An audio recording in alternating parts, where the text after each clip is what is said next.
Richmond has become a destination for artists priced out of studio space in Oakland, Berkeley, and San Francisco.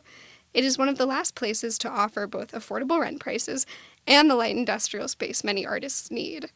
Bridge Art Space, located in the Santa Fe district, is one place Bay Area artists are finding a new home. Bridge Art Space is this place that we've created by building some art studios in Bridge self-storage. We started doing this 4 or 5 years ago, and now we have building permits from the city, and we're moving ahead with bringing in more electricity, building restrooms, insulating them all, and making really nice modern artist studios. Phil Pickering, a taiko drummer, found studio space at Bridge after the monthly rent at his old studio in West Berkeley nearly tripled in price.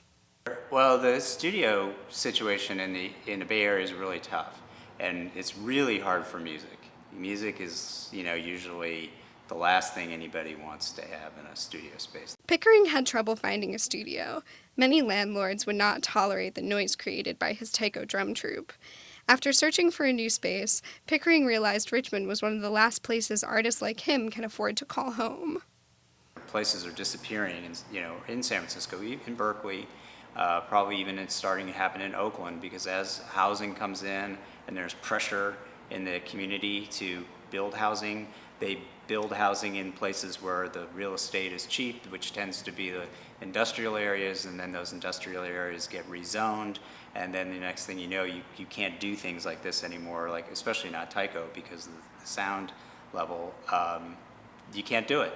So these places are like the last, stronghold for artists to kind of come in and make it their community. For Henline, helping people like Phil find affordable space to create art is the whole mission of Bridge Art Space. When artists move to a community, it seems like the most important factor is price.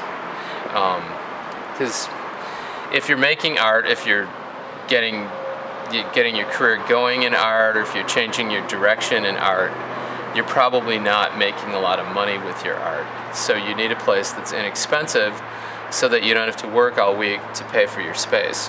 And Richmond still has some less expensive workspace. That's what we're trying to offer here at Bridge.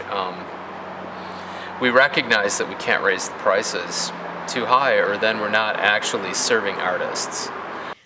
Bridge Art Space is now in the process of adding 60 new art studios to meet demand. For Northgate News, I'm Ariel Plotnick.